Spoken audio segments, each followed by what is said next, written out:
Asuntos culinarios en Leonardo da Vinci. Uy, qué lindo.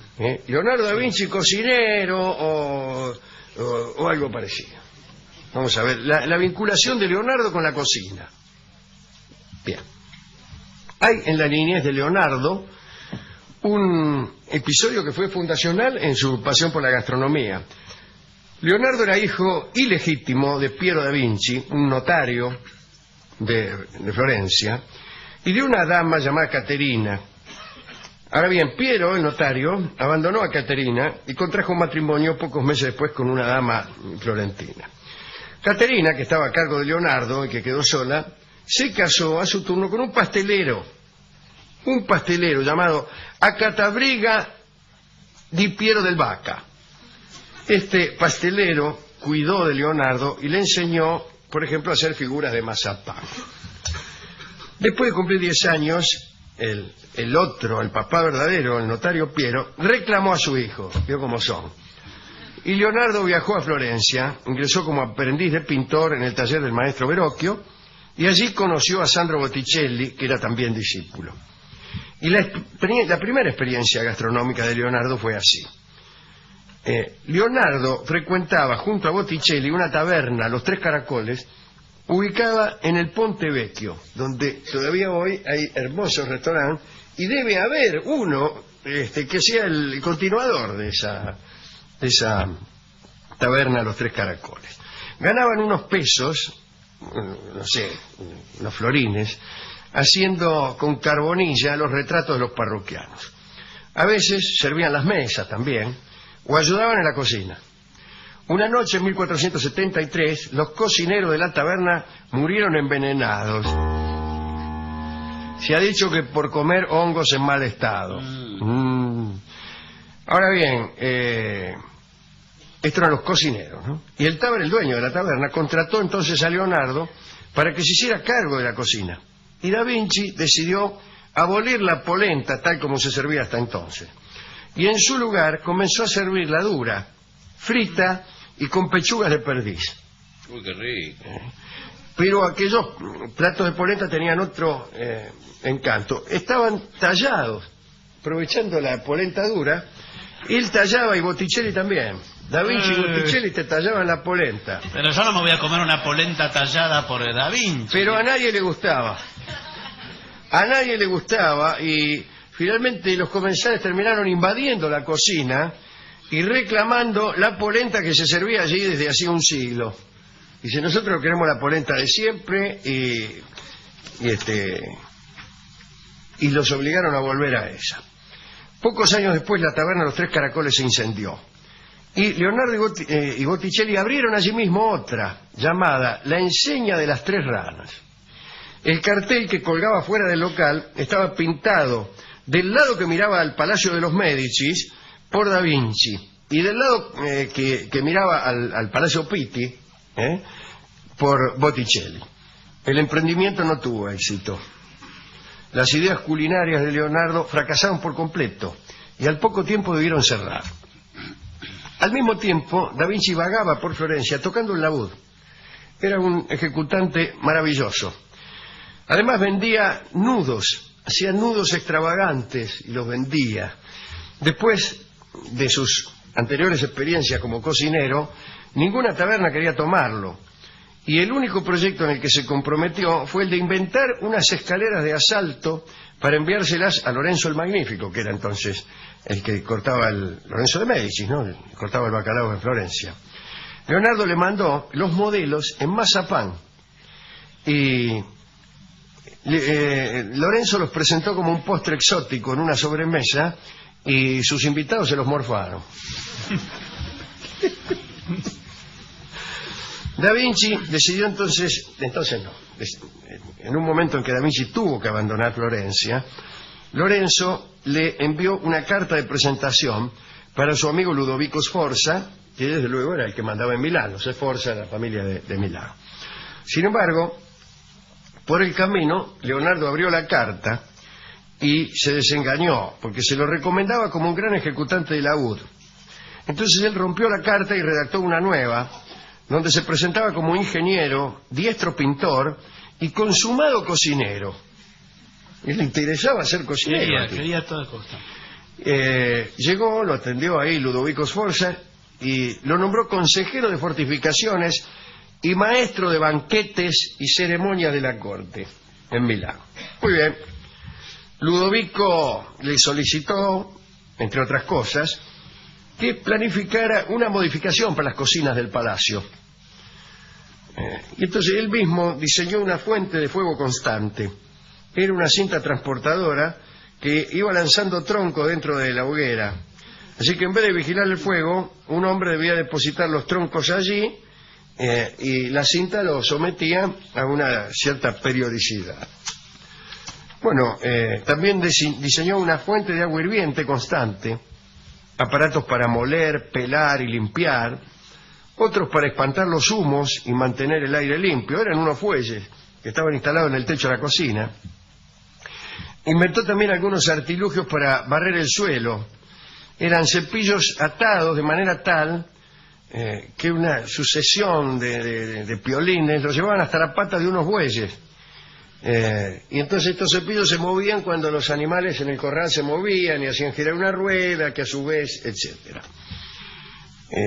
También inventó unos tambores mecánicos que acompañaban la labor de los cocineros, un sistema de lluvia artificial para casos de incendio, un moledor de carne, un artefacto descomunal que hacía puré a una vaca, y debía ser accionado por varios hombres, ¿no? Y una especie de espantarranas para el agua destinada al consumo, para que las ranas no se metieran en el agua. Bueno, las nuevas cocinas que diseñó Leonardo ocuparon la mitad del gran comedor del castillo, la armería, los establos cercanos y las 6 habitaciones que usaba la madre de Ludovico, que ante tamaña revolución optó por trasladarse al campo.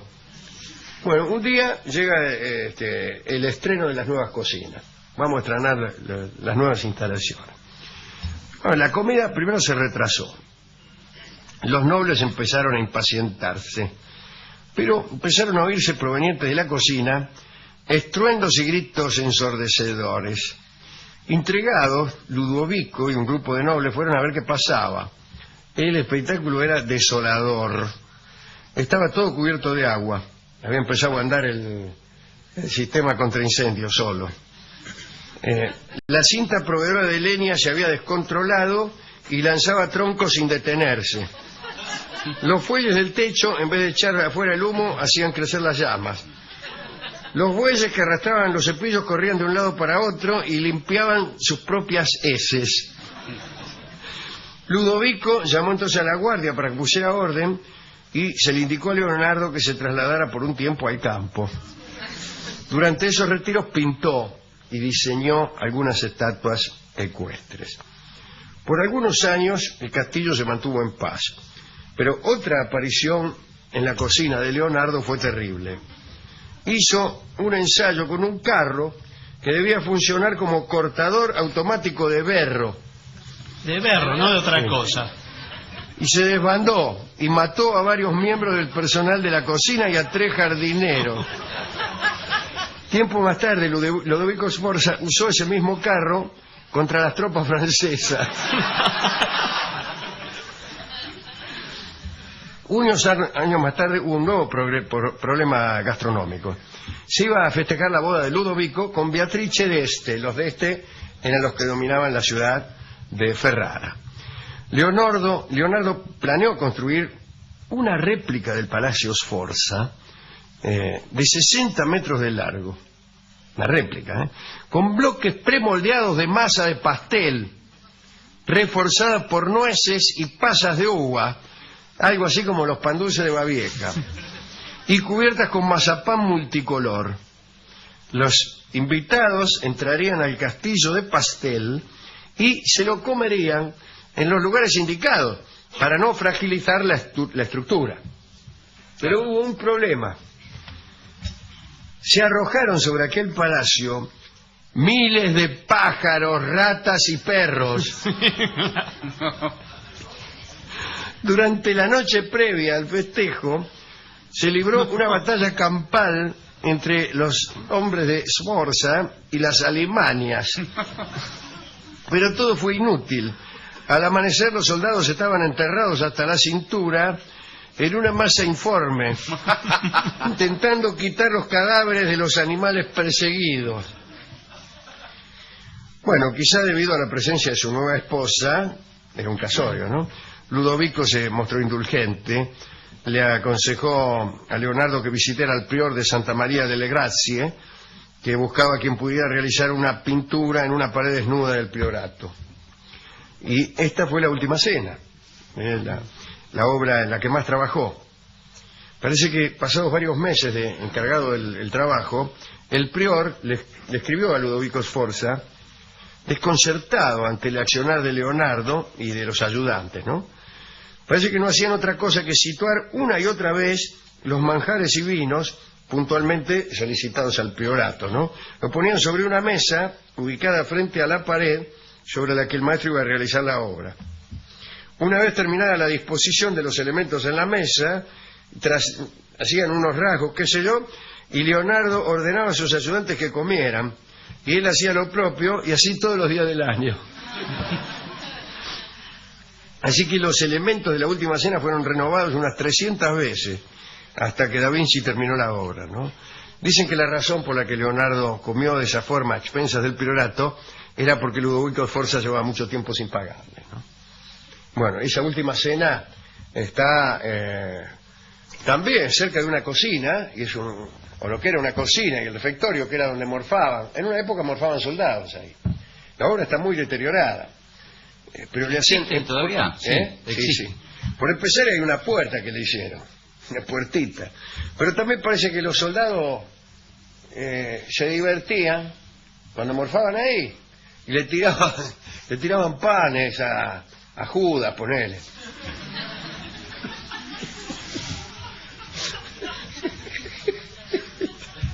Bueno, cosas así. Igual parece que no fue tampoco de lo más afortunada la elección de la pared y de los materiales. La obra está ahí tecleando, ¿no? Las experiencias gastronómicas de Leonardo siguieron en Francia con Francisco I, ya anciano Leonardo, pero no tuvieron el carácter desmesurado que tenían estas que practicó con Ludovico Sforza. Sin embargo, además de giocondas regaladas entre Leonardo y Francisco, sucedió respecto de lo culinario algo curioso. Entre el palacio y la casa de Leonardo había construido un túnel secreto para que el rey pudiera visitarlo cómodamente y sin prejuicios protocolares. Entonces, allí Leonardo lo invitaba a morfar a Francisco I. Le gustaban los spago mangiabile, que finalmente eran las cuerdas comestibles, los espaguetis, unos fideos que Leonardo da Vinci sabía preparar y que le gustaban mucho al rey Francisco I. ¿Qué le parece esto? Hermoso. ¿Le gustó? Muy lindo, ¿no? Leonardo da Vinci en la cocina. In cucina. Leonardo in cucina. Bueno, hemos ido a la discoteca. A la discoteca. Es un tema fascinante, ¿verdad? Da Vinci da para mucho. Claro, hay mucho. ¿Qué dijo el discotecario? Bueno, el discotecario lo único que le interesó fue la máquina esa accionada por bueyes. Sí. No, imagínense. Y entonces me entregó una bellísima canción que se llama Apure Delantero Buey, que nosotros escucharemos por Carlos Gardel en una versión que no es la que se escucha siempre, y que no se sabe a ciencia cierta si es la que pertenece a una película que después no llegó a estrenarse, o que se estrenó y algo raro pasó, que era una película de la Paramount que se llamaban Sucesos no sé cuánto de 1935, una película con Bing Crosby, con números musicales. Sí. Vamos a escucharla, dale.